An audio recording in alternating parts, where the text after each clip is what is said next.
सब दिन अही चरण के मैया हम पुजारी छी कालिका दुलारी छी ना।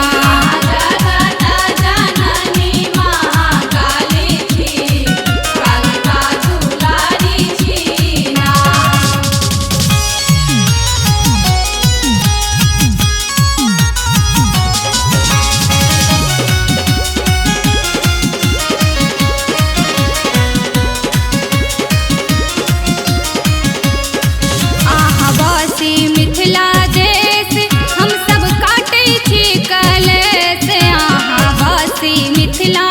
देश आहा वासी मिथिला देश हम सब काटे छी कलेश आहा सुख संपत्ति के मैया सब दिन टारी छी